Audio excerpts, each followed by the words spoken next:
Jai, welcome.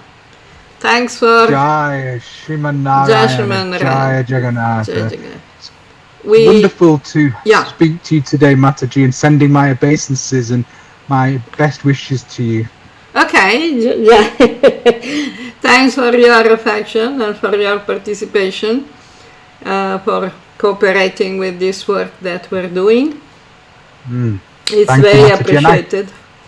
Thank you, Mataji. And may I put my question to you first? Would that be sure. okay? Sure. So, Mataji, it's a very practical, down-to-earth question for the neophyte, particularly the person who is perhaps living in the West and who has been raised in a different sort of milieu, so to speak. And the what we are faced, Mataji, here is that we are living in a society that is nominally non-dharmic, and we move from a concept of God which is Abrahamic, the man in the sky with a beard, or somebody else that we can't define, and we then pick up the Bhagavad Gita and read the Bhagavad Gita, and we come across Sri Krishna, and we often project the wrong image of Sri Krishna in our understanding. And I always feel that if the basics aren't there, we then get the rest of it wrong. So my question to you, Mataji, is who is Bhagavan Sri Krishna? Who is God? How do we understand God? And how do we get this right so that everything else that follows is right? It may sound simple, it may sound basic, and my apologies. No, it's not silly at all. This is very important. Yeah. And I would love to hear, Mataji, your answer to this question. Who is Bhagavan Sri Krishna in the Bhagavad Gita? Who is he, and how do we understand him? How do we get to know him better? How do we live this? When Sri Krishna says, "Remember me in everything you do," how do we do that? And I'd love to hear what you have to say, Mataji. Well, actually, it's interesting because this is the same thing that Arjuna asked Krishna in Bhagavad Gita. Well, so I'm nowhere near Arjuna's. I will never ever be what Arjuna is, but thank you. No. The point is that Arjuna asked the questions for us. So we don't need to be Arjuna, we just need to take a benefit from what Arjuna has already asked Krishna. And Bhagavad Gita, that it is a most famous text in Hinduism, and it's definitely the most popular and the best. Everybody agrees with that. We have Adi Shankar definitely agrees with that. We have various acharyas, and definitely we need to, we just need to go through it sincerely and just reading the original text, which is quite simple, quite easy to understand. If you go and read the Upanishads, they are more complicated. They're more difficult. But it's, Bhagavad Gita is only 700 verses, and it's in very simple language. So in Bhagavad Gita, I am just going to, now we have the index we have especially chapter 10 and chapter 11. Specifically Vibhuti Yoga and the Vishwarupa Darshana Yoga, where Arjuna, directly asks Krishna, how can we meditate on you? And what is Krishna? Okay, let me see. Right. So Bhagavad Gita, chapter 10, verse 16, actually 15, it says, indeed, you alone know yourself by your inconceivable energy. You are the Supreme Person, the Creator and Lord of all beings, the God of gods and the Lord of the universe. 16 and 17 say, please describe to me your divine opulences by which you pervade all the worlds and reside in them. O Supreme Master of Yoga, how may I know you and think of you? And while meditating, in what forms can I think of you, O Supreme Divine Personality?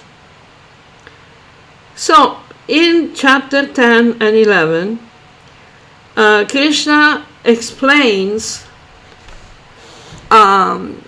describes what he means by Krishna.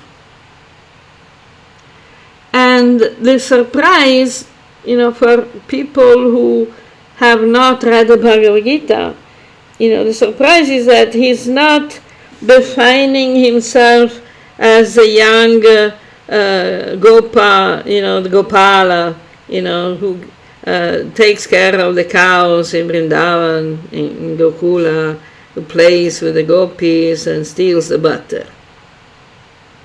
Because those are lilas that are meant to capture the attention of the people who are simpler, whose mind is simple.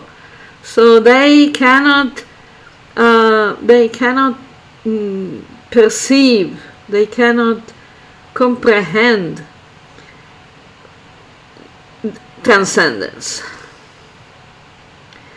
Now, Bhagavad Gita still is very simple, very easy, very short compared to other texts, but it's clearly saying that when Krishna speaks, I am this, I am that, he is talking about the entire transcendence, the entire Brahman, the entire Satchitananda. And he shows the Virat Rupa. He doesn't show, in the end, when Arjuna asks him, tell me what you are, who you are, Krishna says, I am time. And then Arjuna asks him to show him his Vishnu form. And then Krishna, grants his request and shows him his Vishnu form, 4 arms, with the 4 symbols. And then, again, he shows his 2-armed form as Krishna. And when Arjuna sees, again, this form of Krishna, Arjuna says, Krishna says, it is this form of mine, human-like form, is very difficult to understand.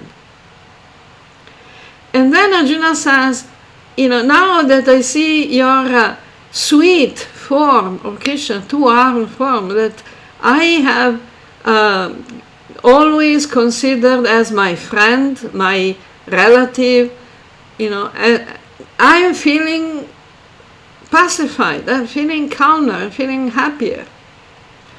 So this is why Krishna is showing all the lilas that he's showing, for example, when we read the Krishna lila in the Bhagavata Purana.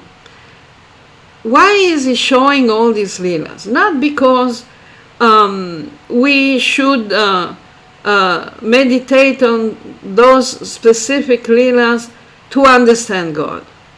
Because if we want to understand God, it's better we start with the Bhagavad Gita. Then the personal, intimate lilas of Krishna are for both the people who don't know anything and for the people who already know everything. You remember that famous verse of Bhagavata Purana that was explained by Krishna Chaitanya in so many ways, the atman-brahman verse, which is a very famous verse. It became famous especially because Chaitanya gave so many translations, interpretations. And it says, Atmaramas chamunayo nirganta apyurukrame kurvanti ahaitukim bhaktim itam bhuta guno hari. So this verse is a masterpiece of so many layers. Like, for example, you say itam bhuta guno hari. The gunas of Hari are so wonderful. What gunas? God is beyond the gunas. Even the Atman is beyond the gunas. So, which gunas are we talking about? And Atman, nirgranta. Nirgranta means those who do not connect, they're not related to books. Right?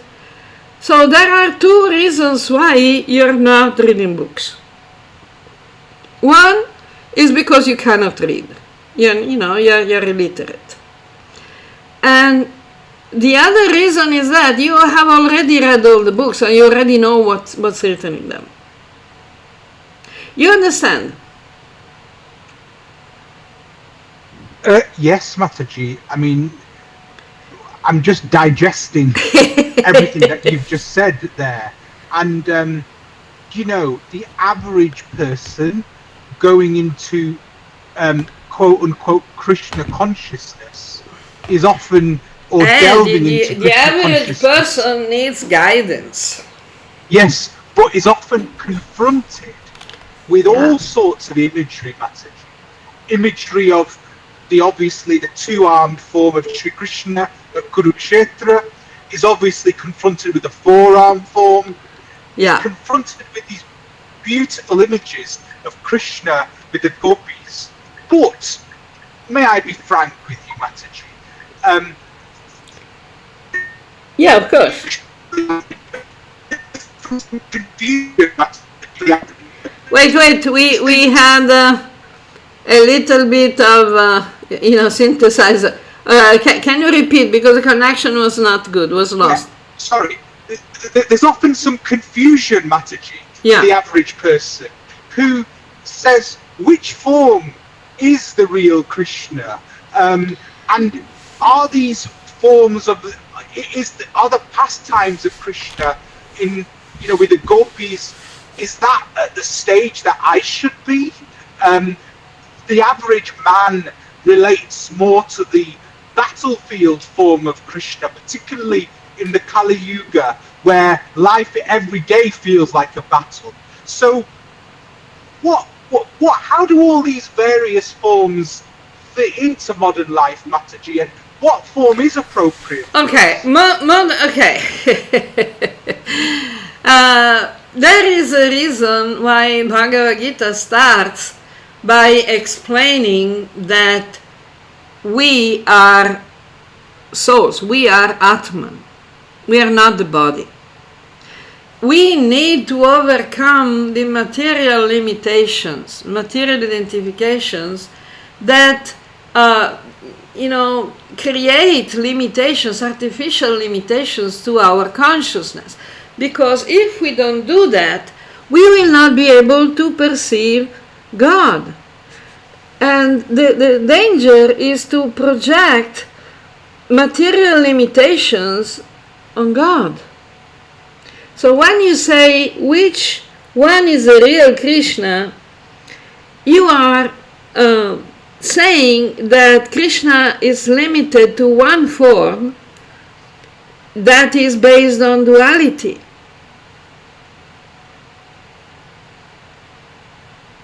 So, Mataji, yes, no, I completely get that. My point is, are there certain forms of Sri Krishna that are for the advanced devotee that may not necessarily, where the more neophyte devotee or the beginner or the person or the grihasta, the average, they might struggle to identify with. I think that's a Virat Rupa. That's a Virat Rupa. That's the one that everybody is struggling with, because if you still have a material identification, you cannot understand why Krishna is showing the form of the universe as the form of God, on which we should meditate. Because they think, oh, spiritual is one thing, material is a different thing. So the universe is material, it's a material world, and we should reject the material world because the material world is bad. But this is not the Vedic message. This is the Abrahamic message. The Abrahamic concept, actually the Zoroastrian, it's coming from the Zoroastrian revolution and goes through Manichaeism, and even the Gnostic philosophers and theologians were confused by this, and they decided that the material world is bad. This is not written in any Shastra. When Adi Shankar says Brahma Satya Jagan Mithya, doesn't mean that Jagat is bad. It means that Jagat, the material manifestation, is always changing. It's illusion. But it's illusion in the sense that it seems something, but it's something else. It doesn't mean that it doesn't exist or it is bad. This is why Abrahamics believe that because the material world is bad, if you do sufficient austerity, penance, you renounce the material world, the material pleasures, happiness, and this and that, you will be rewarded in the spiritual world for your sacrifice. This is not what Krishna says. Krishna says that we should not identify with the changing, always changing material nature. We should identify with the eternal spiritual nature that is consciousness. But everything is consciousness. The physicists, the quantum physics, has come to the point of understanding that all matter is energy and energy is consciousness. So that was the same thing that the Vedic knowledge was saying. So it doesn't matter whether we are, where we are living, the conditions, material situations where we are living. Our consciousness should not be conditioned, because only our body and mind will be conditioned. The Atman is not conditioned. You follow? You understand this point? I do, Mataji, and you've made that very clear. So, with that, Mataji, obviously, and you mentioned Abrahamic specifically, here you have Christians who will say God is this, and other Abrahamic denominations will say God is this.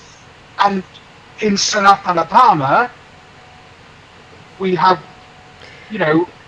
how would you... You see how many times in Bhagavad Gita Krishna tells Arjuna and tells us, because we are, the recipients, that we need to overcome duality. Duality is illusion. Define duality as what's your what is the definition of duality? Yes. Duality is the definition of material limitation, material conditioning. Because duality means it is this, it is not that. If it is this, it cannot be that. So, Krishna must be limited to the definition we have about Krishna. So, Vishnu is not Krishna. But that's not true. Because the Param-Brahman is the sum total of all existence. Why Krishna says in Bhagavad Gita, Vasudeva Sarvamiti, Samahatma Sudurlabha. This is the ultimate realization that everything is Krishna. Not because we don't care for other things that are not Krishna. But we actually see that Krishna is omnipresent, is everywhere. When even the Abrahamics have to say that God is omnipresent. Because otherwise nobody will listen to them. So, Mataji, with this in mind, and you've mentioned consciousness. Yeah.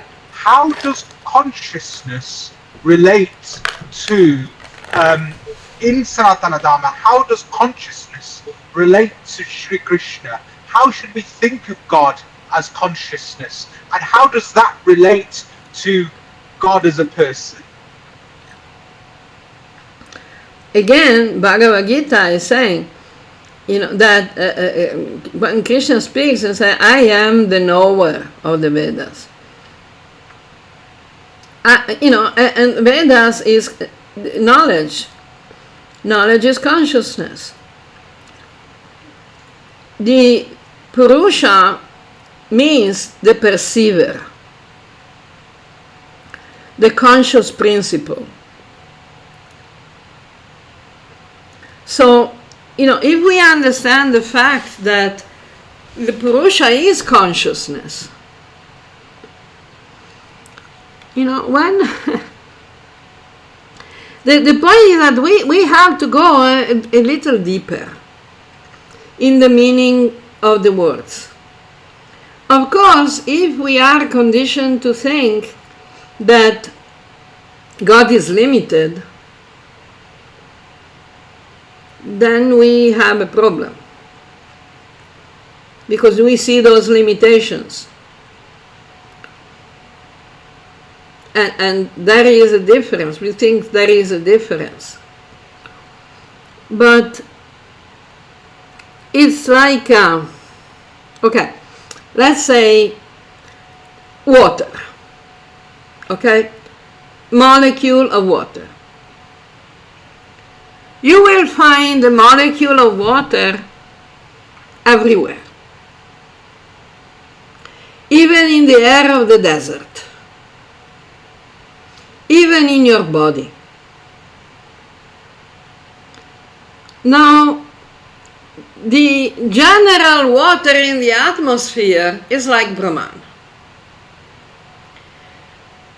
Paramatma is like when you distill water with some kind of dehumidifier or something that,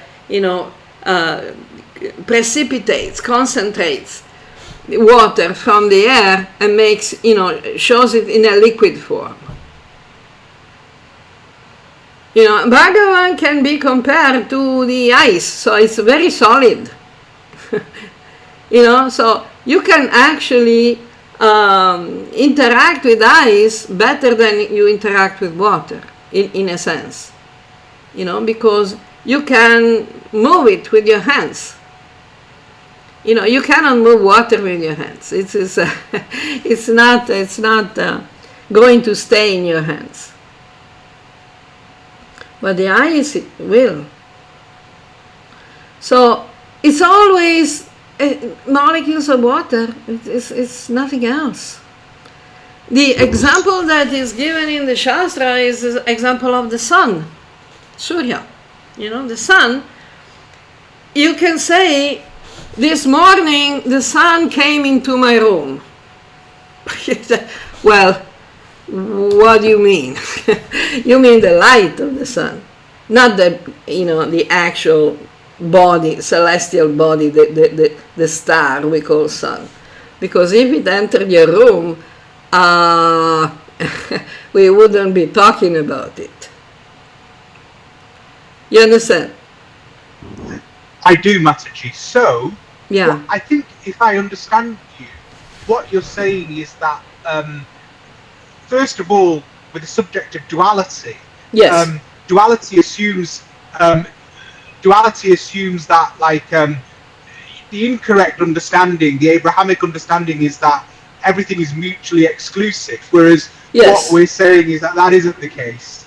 The second thing, what you're saying, Mataji, is that obviously the material comes from the spiritual. Yes. Therefore, is this where the origin of the term supreme consciousness comes from, in reference to Bhagavan Sri Krishna saying that he is the supreme consciousness, and yes. as a result of consciousness, personality emerges, which is why we also have God yep. as a person, because personality is the origin.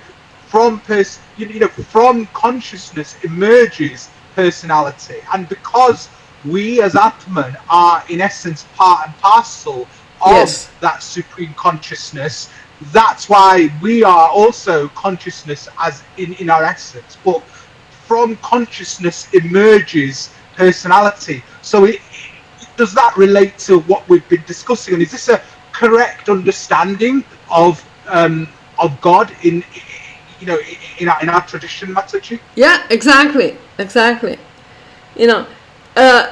why the first step in God's realization, is the realization of Atman. This is the first beginning. It's the beginning of the teachings of Krishna Bhagavad Gita. Do you know, I found that really fascinating, because just the other day I read chapter 3, Mataji, of the Bhagavad Gita. I think it was verse 17, where Krishna tells Arjuna that, understanding the self, he or she who understands the self has no duty. So exactly. That relates to what you're saying there, isn't it? Basically? Exactly. Because there is no more duality. It has no more duty in the sense that it has no more specific duty. Because the specific duty of Swadharma is relative to one's particular position, that depends on time, space, and duality. Because the duty of someone is not the duty of someone else. The duty of the Vaishya is not the duty of the Kshatriya. But if the Vaishya has realized that he is Atman, he is Brahman, then it's not bound by any specific duty. You understand? Because he can understand, he can perceive his role at a different level. Still, he will perform the role, the duties that is connected to his body and mind. But he has realized it's not the body and mind.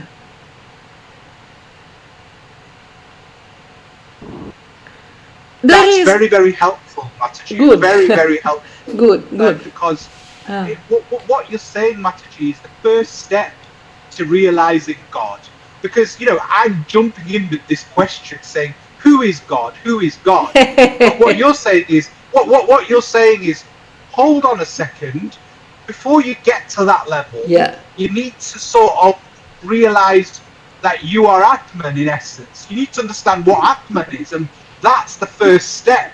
Yeah, That's the first question you have really to, we have to realize we are God.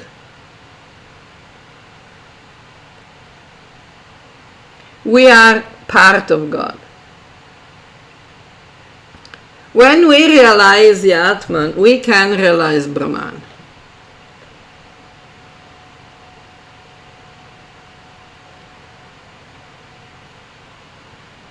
So that's interesting. Please carry on, Matt. Yeah, well, again, one of my favorite verses of Bhagavad Gita is towards the end, when Krishna is saying, Brahma bhuta prasannatma na sochati na kankshati samak sarveshu bhuteshu mad bhaktim labhate param.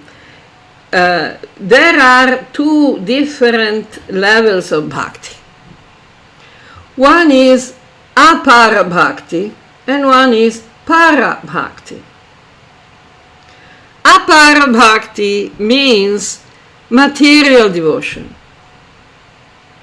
We can call it sadhana bhakti, vaidhi bhakti. We can call it, even lokika shraddha. We can call it, sentimental devotion. Prakrita sahajya. Because we are simple. We just want to think about Krishna, stealing the butter and playing with the gopas and dancing with the gopis. And okay, that's not bad.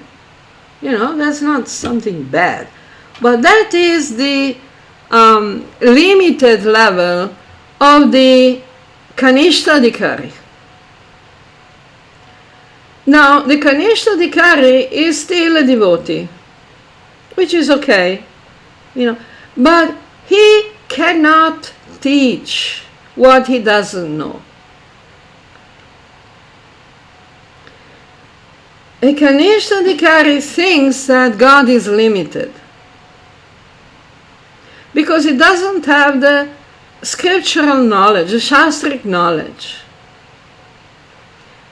When you get the shastric knowledge, you come to the level of Madhyamadhikari. Through the eyes of the Shastra Chakshus, you will be able to see that God is everywhere. God is in the hearts of everyone, in every atom, because that's what the scriptures are explaining. God is omnipresent. God is existence itself. God is consciousness. And this is the intermediate position in which you can see who is actually, in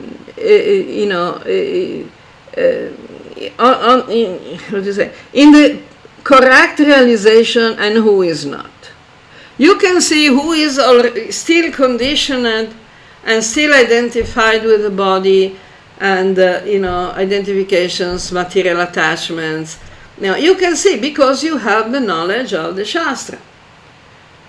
Then you continue to study. At some point you realize, you attain the actual realization of the theoretical knowledge, and it becomes practical knowledge. That is the position that we define as Uttamadhikari. And this is the Param Bhakti. And you can see it when someone is going higher than the Kanishtadhikari. Why? Because is situated on the Brahman, means he knows, he has realized Brahman, he has realized the transcendence. He knows he is transcendent, and everything is transcendent. All the other beings, all the Atmas are part of Brahman, and Brahman is Paramatma and Bhagavan. So when you realize Brahman, you can it shows because nasochatena kankshati. You're not worried, too much, and you don't, aspire too much. Everything is okay. Even if your body and mind are in big trouble, you are not in big trouble because you are the Atman. Okay. So, Mataji, Yeah. I have a follow-up question for you here. Now, the word that we are God and part and parcel of God, this has unfortunately been distorted by New Age thinking. Sadly. I mean, Mataji, God is the knower of everything. And here I am. I don't even remember what I had for breakfast this morning. So, yeah, no. Your mind doesn't remember. Yeah. Is that? Yeah. Your mind doesn't remember. How can? Yeah. How? So what you're saying, Mataji, is that in essence, as Atman, we are part and parcel of God. Exactly. But this very imperfect individual, who can't even remember what he had for breakfast this morning. But no, again, it's your mind that doesn't remember what you had for breakfast. Yes. The Atman is pure consciousness. The Atman knows everything.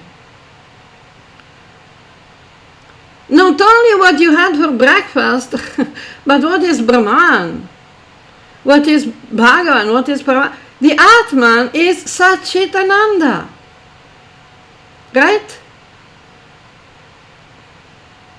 So yes, Mataji, and that takes me to the Bhagavad Gita, chapter 2, verse 12. Never was there a time where I did not exist, neither you nor me, or all those kings. A beautiful verse. That's one of my all-time favorites. So my question, Mataji, is how do we get this right and how do we get this wrong in terms of relating the Atman to Sri Krishna, basically? Because we've now got to the stage where we are Atman, and we've discussed that at an essence. How do we now relate that to the supreme consciousness, Mataji?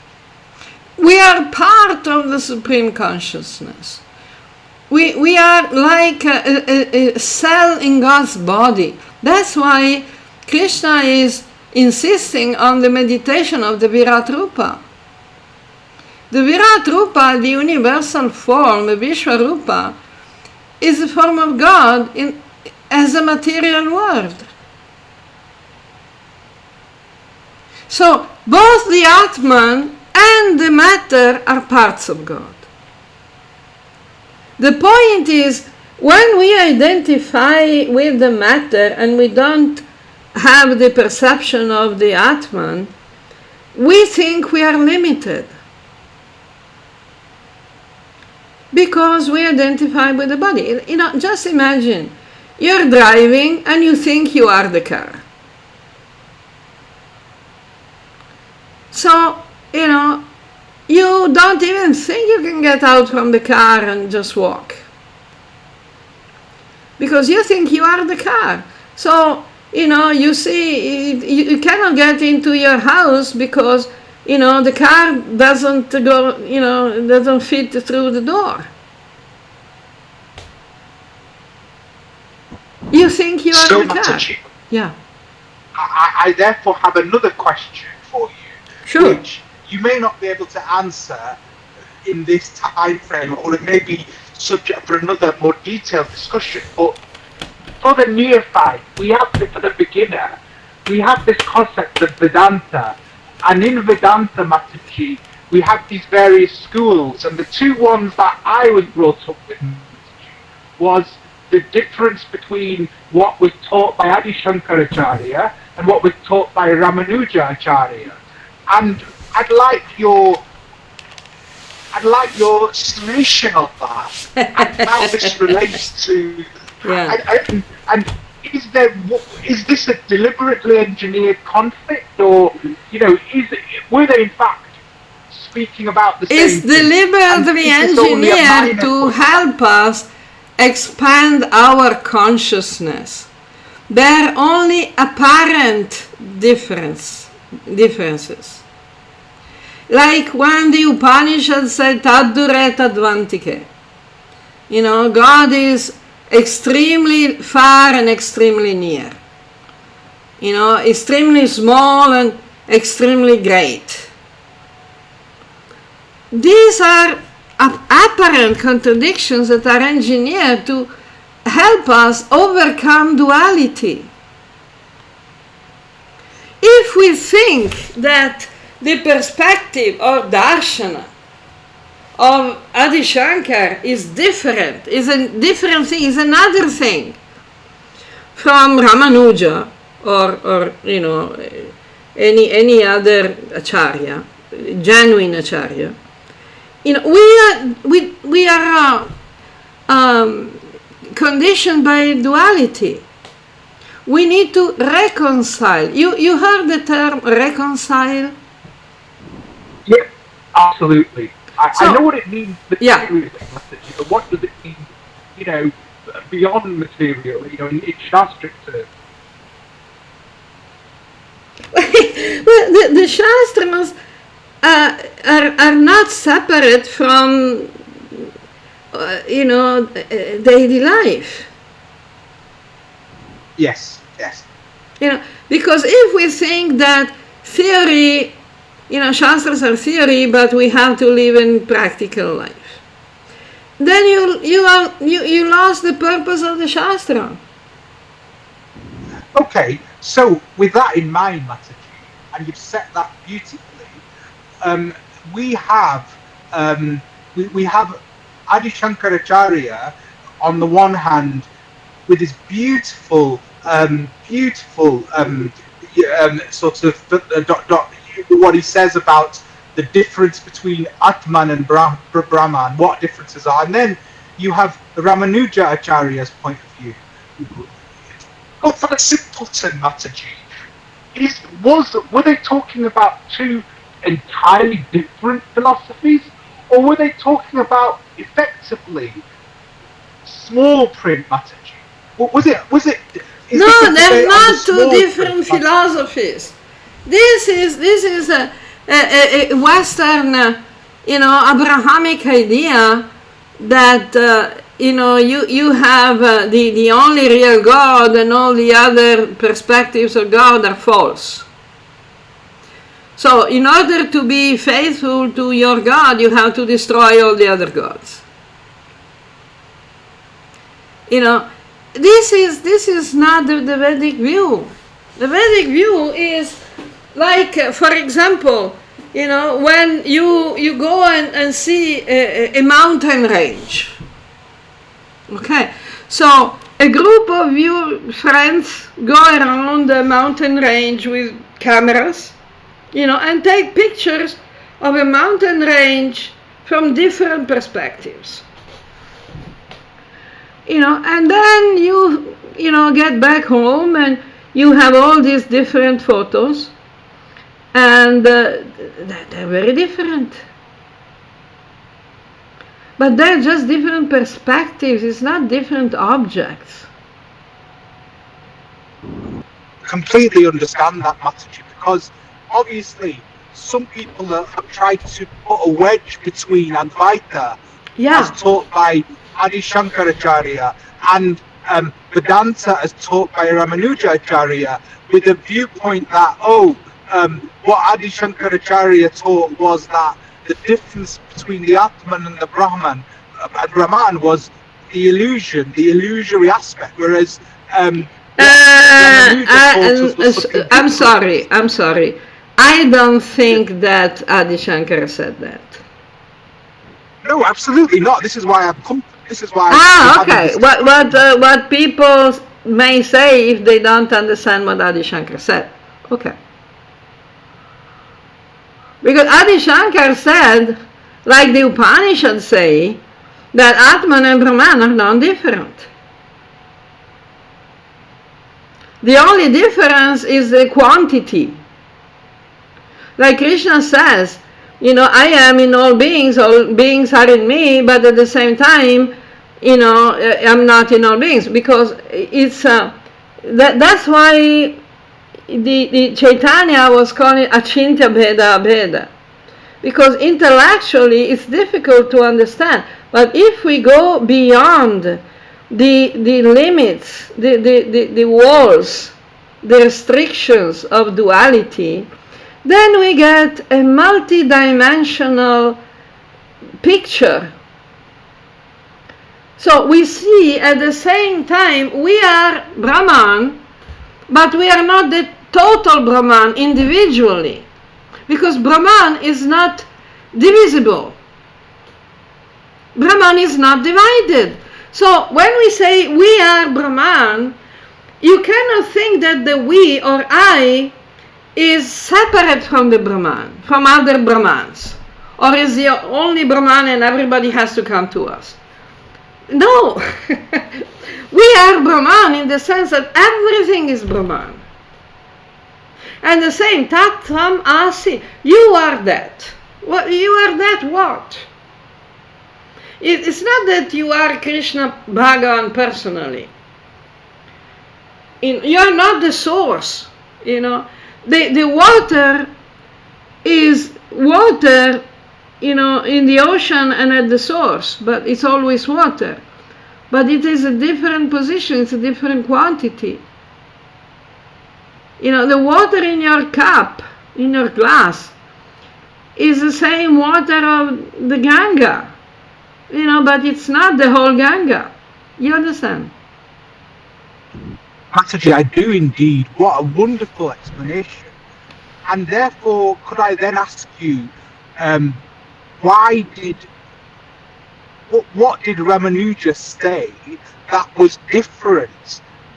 Because I'm struggling to see a major conflict. But please, I'd love to hear the viewpoint of Ramanuja. Generally, I am not so concerned about what other people say. Ramanuja, I don't know Ramanuja much. And frankly, I'm not so anxious to know more about Ramanuja. No, I only ask this, Mataji, for a very simple reason. It's that a lot of Vaishnavas are brought up. No, I think you want to say Madhva, not Ramanuja. Not Madhva, but my point is that a lot of us were brought up with Vedanta as taught by Madhva and Ramanuja. Madhva is a different type of, entity. The other schools. The other schools, Mataji, I just wanted to understand the differences. The other schools are just perspectives,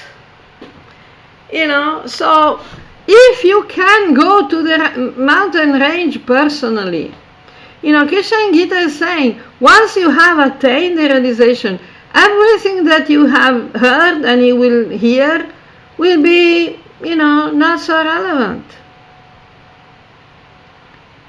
Because, we don't really care what Ramanuja is said to have said.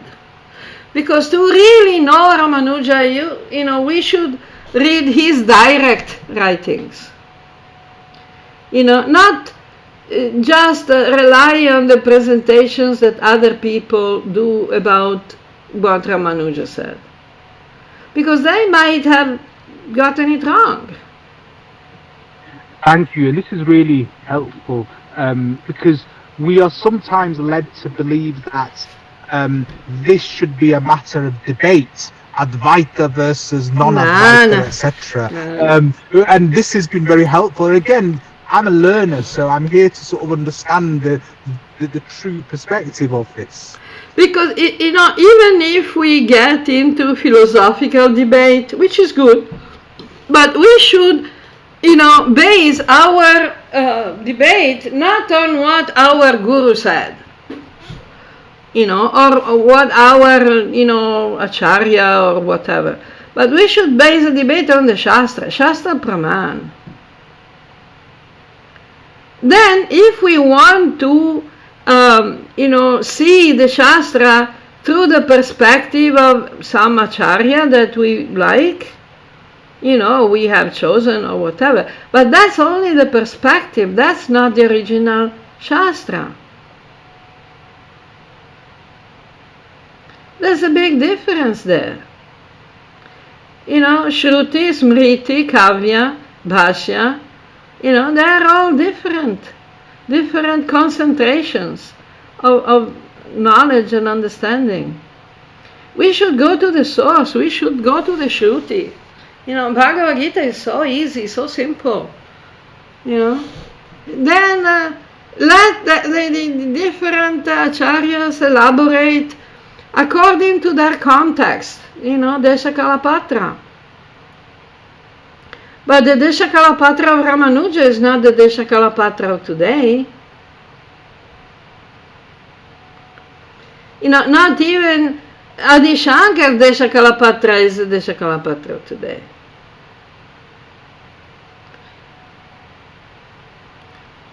So we can and we should consider what they have taught, but only as a secondary consideration. I know more about Adi Shankara, much less about Ramanuja, and even less about Nimbarka or Dhyaneshwar or other people who have commented, written commentaries on the Shastra. I know a little bit more about Madhva, but I think that he was out of line on many things. According to what the information that are circulating about him, I don't know if that is actually what he was teaching, because I didn't read his books directly. But from what his followers are saying, I think that Madhva was, let's say, misinterpreted, if we want to be charitable, But who cares, if we have the pure water from the source, why should we go, to the